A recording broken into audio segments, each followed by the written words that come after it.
terkasih, kita meyakini bahwa kebaktian kita berlangsung di dalam nama Bapa, Anak, dan Roh Kudus.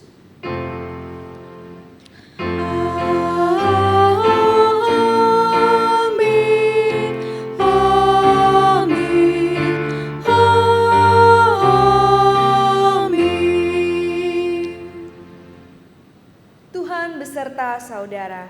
Dan beserta saudara juga.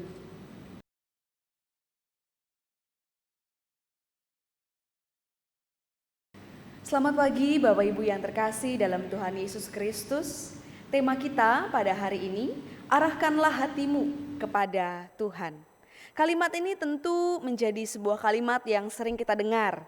Di dalam setiap kebaktian, di akhir kebaktian, pendeta sering mengucapkan arahkanlah hatimu kepada Tuhan. Apakah kita sudah mengarahkan hati kita kepada Tuhan di dalam setiap tingkah laku kita, di dalam keseharian kita? Lukas 6 ayat 46 menyatakan, "Mengapa kamu berseru kepadaku Tuhan, Tuhan, padahal kamu tidak melakukan apa yang aku katakan." Marilah kita mengakui dosa kita di hadapan Tuhan dengan kerendahan hati. Mari kita berdoa. Allah yang Maha Kasih, Allah yang bertahta di dalam kerajaan sorga yang mulia, kami mau mengaku ya Tuhan, bahwa betapa kami berusaha untuk hidup seturut akan kehendak-Mu, tetap saja kedagingan kami seringkali menguasai hati dan juga pikiran kami. Tidak mudah bagi kami Tuhan, untuk kami melawan ego kami. Seringkali di dalam keseharian, di dalam realitas hidup kami mementingkan diri kami sendiri. Saling sikut, kami melakukan segala sesuatu untuk diri kami tanpa memperdulikan akibatnya bagi orang lain. Ampuni kami Tuhan, ketika kami hanya mementingkan diri sendiri. Ampuni kami ketika kami justru melukai orang-orang terkasih kami, melukai orang-orang di sekitar kami. Kami rindu Tuhan, kasih-Mu merengkuh kami dan mengubahkan kami. Kami disadarkan dan kami juga dimampukan untuk berubah dan berbuah. Inilah pengakuan kami Tuhan, di dalam nama Tuhan kami Yesus Kristus, kami telah berdoa. Amin.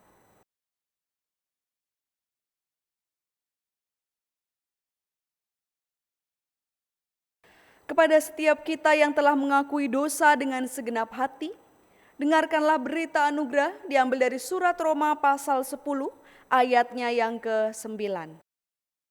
Sebab jika kamu mengaku dengan mulutmu bahwa Yesus adalah Tuhan dan percaya dalam hatimu bahwa Allah telah membangkitkan Dia dari antara orang mati, maka kamu akan diselamatkan. Demikianlah berita anugerah dari Tuhan.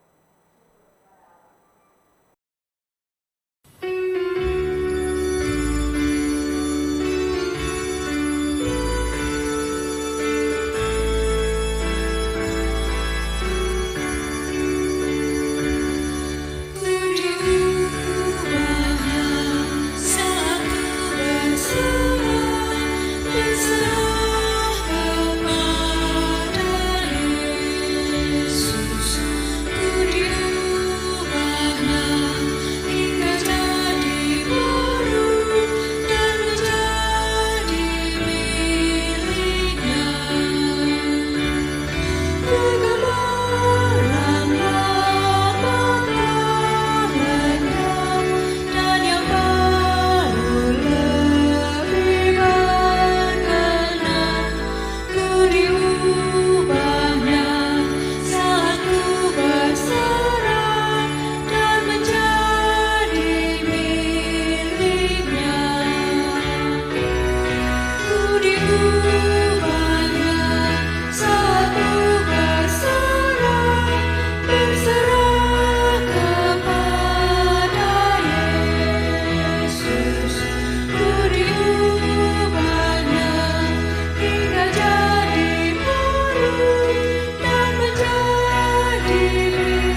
Mari kita menghadap hadirat Tuhan, kita mohon pimpinan Roh Kudus, mari kita berdoa.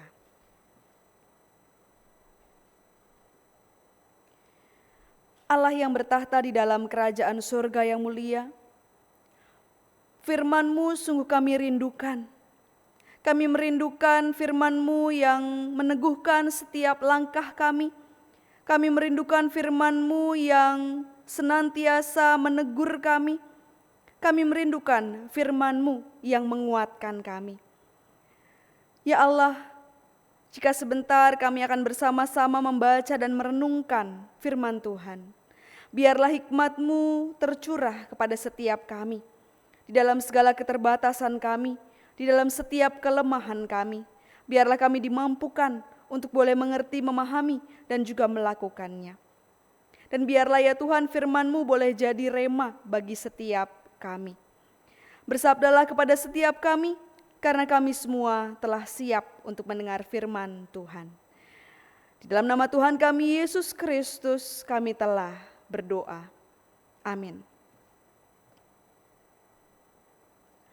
Bacaan Alkitab menurut Injil Matius pasal 14 ayat 13 sampai ayatnya yang ke-21.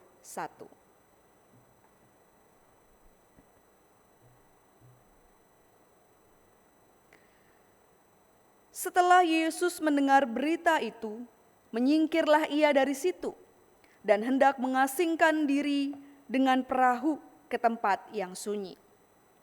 Tetapi orang banyak mendengarnya dan mengikuti dia dengan mengambil jalan darat dari kota-kota mereka. Ketika Yesus mendarat, ia melihat orang banyak yang besar jumlahnya. Maka tergeraklah hatinya oleh belas kasihan kepada mereka, dan ia menyembuhkan mereka yang sakit. Menjelang malam, murid-muridnya datang kepadanya dan berkata, "Tempat ini sunyi dan hari sudah mulai malam. Suruhlah orang banyak itu pergi, supaya mereka dapat membeli makanan di desa-desa." Tetapi Yesus berkata kepada mereka, "Tidak perlu mereka pergi. Kamu harus memberi mereka makan." Jawab mereka, "Yang ada pada kami di sini hanya 5 roti dan 2 ikan." Yesus berkata, "Bawalah kemari kepadaku." Lalu disuruhnya orang banyak itu duduk di rumput, dan setelah diambilnya 5 roti dan 2 ikan itu, Yesus menengadah ke langit dan mengucap berkat, lalu memecah-mecahkan roti itu dan memberikannya kepada murid-muridnya. Lalu murid-muridnya membagi-bagikannya kepada orang banyak. Dan mereka semuanya makan sampai kenyang. Kemudian orang mengumpulkan potongan-potongan roti yang sisa, 12 bakul penuh. Yang ikut makan kira-kira 5.000 laki-laki, tidak termasuk perempuan dan anak-anak. Demikianlah pembacaan firman Tuhan. Yang berbahagia ialah mereka yang mendengarkan firman Allah dan yang memeliharanya. Haleluya. Haleluya, haleluya, haleluya.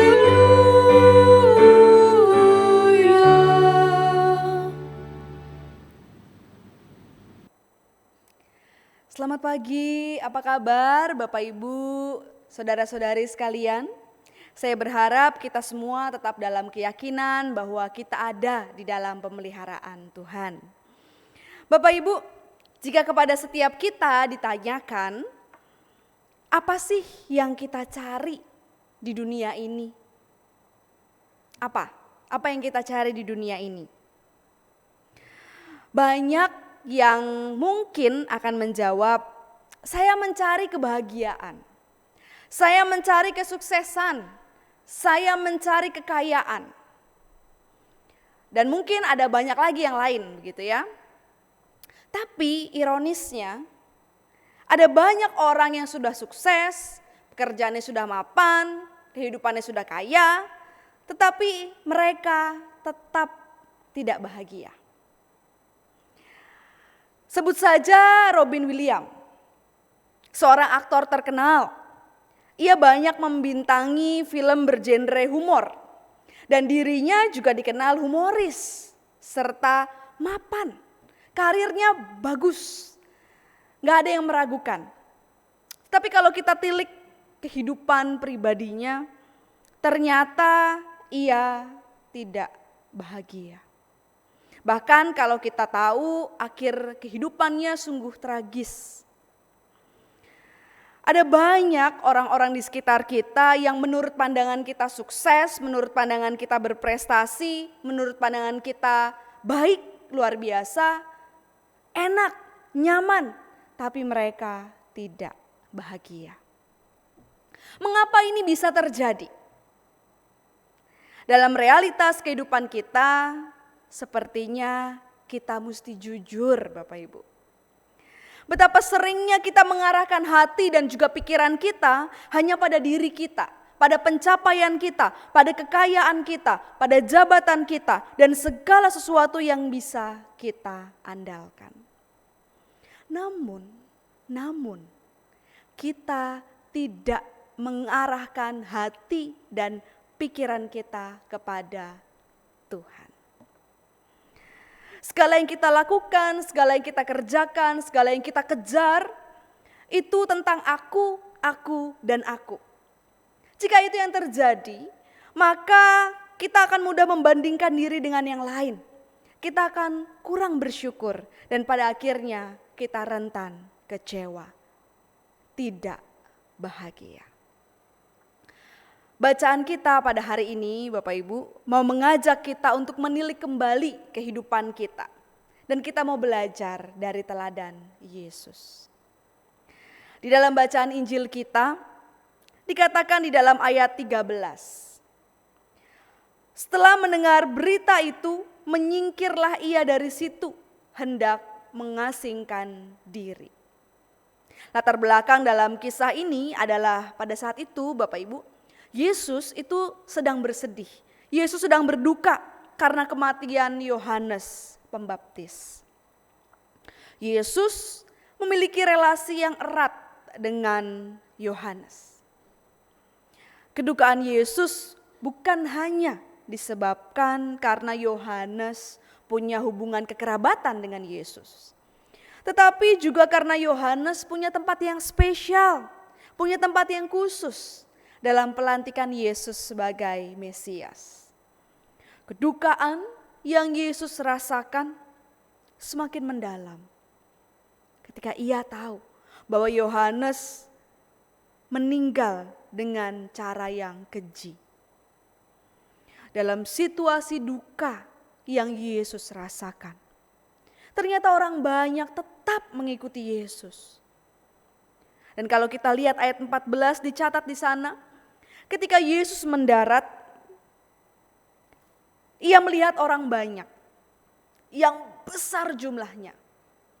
Maka tergeraklah hatinya oleh belas kasihan. Kita dapat melihat bagaimana kasih Yesus yang sangat dalam kepada banyak orang. Sehingga ia mengabaikan kebutuhan pribadinya.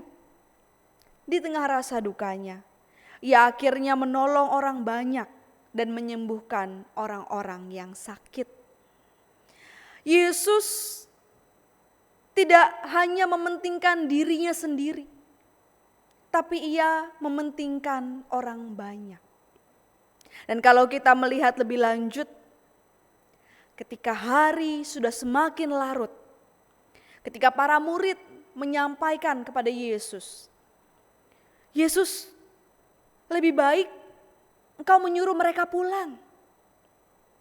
Para murid merasa terganggu karena hari sudah malam dan banyak orang saat itu belum makan. Mereka tidak sanggup memikul tanggung jawab untuk menyediakan makan bagi banyak orang. Apalagi kalau melihat latar belakang murid Yesus, ada beberapa yang juga murid Yohanes Pembaptis. Maka tentu mereka juga pasti merasakan duka. Tapi mereka diminta untuk memperhatikan orang lain. Nggak mudah. Kalau para murid ada di zaman sekarang, mereka mungkin berkata, ya elah, masalah saya aja udah banyak, disuruh perhatiin orang lain, disuruh nolong orang lain. Masalah saya juga belum kelar, belum selesai. Nanti-nanti dulu deh. Secara khusus kalau kita melihat situasi saat ini, mungkin kita juga mungkin akan berkata seperti para murid gitu ya. Masalah kita udah banyak. Wajar dong kalau kita memperhatikan diri kita sendiri. Wajar dong kalau kita memfokuskan pada masalah kita dulu. Ya, betul. Manusiawi buat kita. Tapi Yesus mau mengajarkan sesuatu yang lebih. Ia mau murid-muridnya berbeda dengan orang-orang lain. Punya kualitas yang lebih dibanding yang lain. Yesus mengajarkan kepada para murid dan juga kita sesuatu yang harus kita teladani, harus kita lakukan. Yesus mengajarkan bahwa kebutuhan pribadi kita tidak lebih penting dari orang lain. Melalui peristiwa memberi makan 5.000 orang, kita mau melihat sesuatu yang lebih dalam. Kisah ini menjadi sebuah kisah yang pasti familiar buat kita. Ada beberapa tafsiran yang mengatakan, Bapak Ibu dan saudara-saudari sekalian,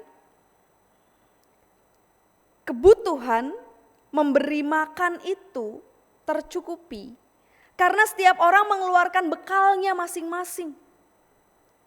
Tapi kalau kita lihat tindakan Yesus dan murid-muridnya ketika membagikan 5 roti dan 2 ikan, itu telah menghancurkan keegoisan orang-orang saat itu. Ketika orang-orang mungkin tidak mau mengeluarkan bekalnya, tapi melihat Yesus dan para murid melakukan itu, maka itu mendorong orang-orang lain untuk juga membagi apa yang mereka punya. Ini adalah mujizat. Ketika hati yang keras, hati yang hanya mementingkan diri sendiri, hati yang hanya berfokus pada aku dan aku, diubahkan menjadi mau memperhatikan orang lain. Di mana ketika orang mau belajar untuk tidak hanya mengarahkan hati dan pikiran pada diri sendiri, tetapi mau mewujudkan mengarahkan hati pada Tuhan dan juga sesama.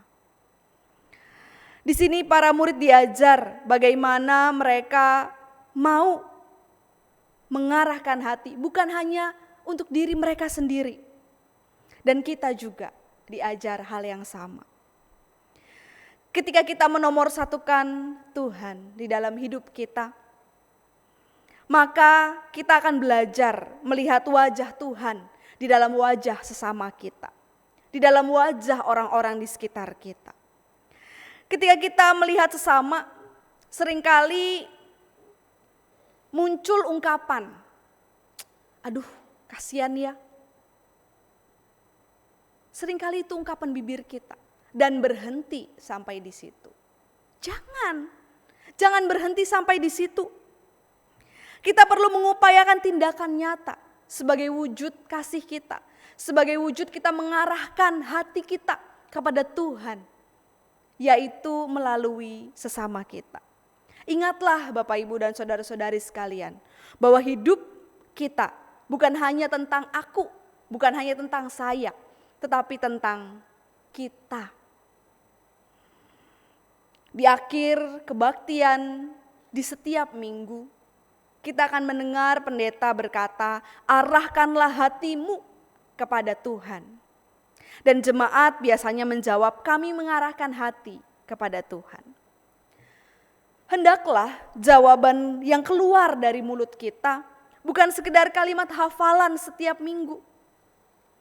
Tetapi hendaklah jawaban kita ketika kita berkata, kami mengarahkan hati kepada Tuhan, Itu juga menjadi sebuah komitmen kita. Mengapa perlu komitmen? Karena jujur, seringkali kita jatuh, kita mudah jatuh. Ada begitu banyak godaan di sekitar kita yang membuat kita akhirnya hanya memfokuskan diri pada kita. Ada banyak godaan-godaan yang membuat kita nggak peduli dengan orang lain. Tidak mengarahkan hati kita kepada Tuhan dan juga sesama. Dan kita harus berkomitmen untuk terus berproses. Ketika kita berkata kami mau mengarahkan hati kepada Tuhan, maka di situ kita berjanji untuk terus berjuang. Di tengah berbagai godaan kita belajar untuk terus memfokuskan diri pada Tuhan dan juga orang-orang di sekitar kita. Tidak hanya pada diri kita sendiri. Kalau kita melihat, dikatakan di akhir peristiwa ini, dari 5 roti dan 2 ikan, ada 12 bakul yang tersisa. Makna 12 bakul ini menawarkan harapan iman bagi umat Israel pada saat itu. 12, angka 12 ini menegaskan ada 12 suku Israel yang dianggap sisa. Dari sini kita melihat bahwa selalu ada sisa berkat kepada 12 suku dan juga kepada kita semua orang-orang percaya ketika kita mengarahkan hati pada Tuhan. Kita tidak akan miskin ketika kita memberi. Kita tidak akan miskin ketika kita punya hati untuk sesama kita. Hidup kita terlalu singkat untuk dihabiskan bagi diri sendiri. Selamat berproses dan berjuang untuk terus mengarahkan hati kepada Tuhan. Dan jangan hanya mengarahkan hati pada diri sendiri. Karena ketika kita hanya mengarahkan hati kita pada diri kita sendiri, meraih kebahagiaan yang kita harapkan, kebahagiaan itu akan semu. Tapi ketika kita mengarahkan hati kepada Tuhan, kita akan memperoleh kebahagiaan yang sejati. Tuhan Yesus memberkati kita. Amin.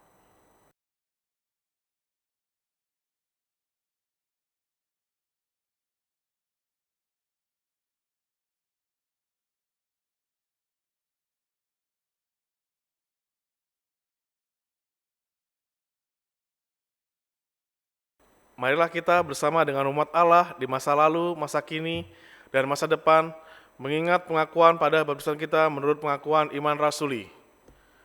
Aku percaya kepada Allah, Bapa yang Maha Kuasa, Kait langit dan bumi, dan kepada Yesus Kristus, Anak yang tunggal Tuhan kita, yang dikandung dari Roh Kudus, lahir dari anak darah Maria, yang menderita sengsara di bawah pemerintahan Pontius Pilatus, disalibkan, mati dan dikuburkan, turun ke dalam kerajaan maut. Pada hari yang ketiga, bangkit pula dari antara orang mati, naik ke sorga, duduk di sebelah kanan Allah, Bapa yang Maha Kuasa, dan dari sana ia akan datang untuk menghakimi orang yang hidup dan yang mati. Aku percaya kepada Roh Kudus, gereja yang kudus dan am, persekutuan orang kudus, pengampunan dosa, kebangkitan orang mati, dan hidup yang kekal. Amin.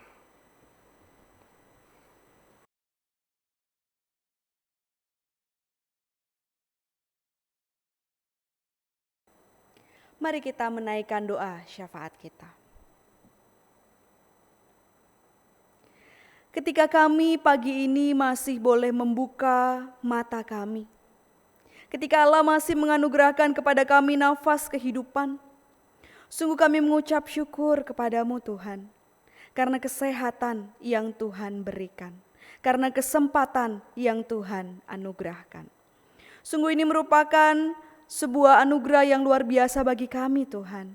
Ajar kami untuk kami mensyukuri segala yang Tuhan izinkan terjadi di dalam hidup kami. Bukan hanya segala yang baik Tuhan, bahkan untuk setiap hal yang bagi kami secara pribadi tidak baik. Kami mau belajar bersyukur. Karena kami percaya Tuhan, tidak ada yang kebetulan di dalam hidup kami. Segala yang Tuhan izinkan untuk kami hadapi, untuk kami alami, untuk kami jalani, itu semua tentu punya maksud dan punya makna bagi kami. Ajarlah kami untuk semakin hari semakin dewasa, bukan hanya di dalam pemikiran, tetapi juga di dalam iman. Kami mau berdoa saat ini ya Tuhan, untuk saudara-saudara kami, baik mereka yang saat ini sedang dalam kondisi lemah, karena sakit penyakit, karena lanjut usia, maupun saudara-saudara kami yang sedang di dalam proses pemulihan. Tuhan, Engkau satu-satunya penolong. Tuhan, Engkau dokter di atas segala dokter. Biarlah Tuhan menjamah dan memulihkan saudara-saudara kami. Kami rindu Tuhan, mereka boleh kembali pulih, mereka boleh kembali sehat seperti sedia kala. Dan di dalam situasi saat ini Tuhan, ketika kami melihat ada begitu banyak orang-orang yang bergumul, baik mereka yang bergumul karena kondisi perekonomian, orang-orang yang bergumul untuk mencari pekerjaan, anak-anak yang beradaptasi dengan situasi belajar yang baru, serta orang-orang yang bergumul karena berbagai hal yang mungkin tidak dapat kami sebutkan satu persatu.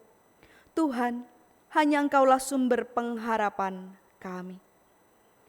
Mampukan kami untuk menaruh setiap pergumulan harapan kami hanya kepada Tuhan. Mengarahkan hidup kami seutuhnya kepada kasih dan rencana Tuhan yang luar biasa. Dan biarlah kami juga boleh Tuhan pakai untuk boleh menjadi penolong untuk orang-orang di sekitar kami, menjadi pendoa bagi orang-orang di sekitar kami. Kami juga mau berdoa Tuhan bagi gereja-gereja.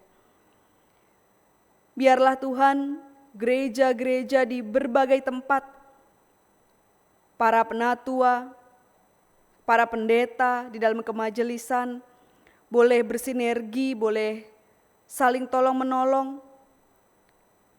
di dalam mengembangkan gereja di situasi saat ini.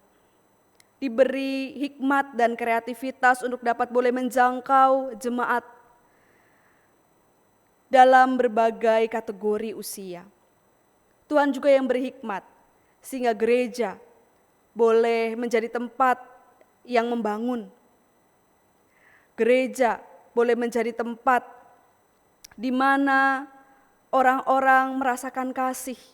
Dan jangan sampai Tuhan gereja menjadi tempat di mana hal-hal yang tidak diinginkan terjadi, terkhusus dalam situasi saat ini. Berilah hikmat sehingga kami tidak buru-buru untuk mengadakan kebaktian. Tetapi biarlah dalam segala hikmat-Mu kami boleh tetap menjangkau jemaat kami walaupun kami beribadah online. Kami berdoa bagi bangsa dan negara kami, para pemerintah di dalam negara Indonesia ini. Tuhan beri hikmat sehingga boleh memutuskan segala sesuatu untuk kepentingan rakyat banyak. Kami menyerahkan ya Tuhan seluruh yang jadi doa kami, permohonan kami. Kami naikkan, kami alaskan di dalam nama Tuhan kami Yesus Kristus, Tuhan dan Juru Selamat kehidupan kami. Amin. Nas persembahan dari Roma 12 ayat 1. Karena itu, saudara-saudara, demi kemurahan Allah, aku menasihatkan kamu, supaya kamu mempersembahkan tubuhmu sebagai persembahan yang hidup, yang kudus dan yang berkenan kepada Allah. Itu adalah ibadahmu yang sejati. Sungguh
Mari berdoa.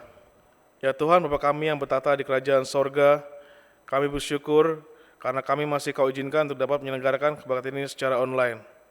Kami mohon kiranya Tuhan dapat selalu menyatukan iman kami segereja ini, walaupun kami masih dalam kondisi ibadah di rumah kami masing-masing. Kini saatnya kami mengumpulkan persembahan ini. Kami mohon terimalah persembahan ini, berkati dan bimbing kami agar dapat menggunakan persembahan ini dengan sebaik-baiknya. Demikian doa permohonan ini kami sampaikan. Amin.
Jemaat yang terkasih, arahkanlah hatimu kepada Tuhan.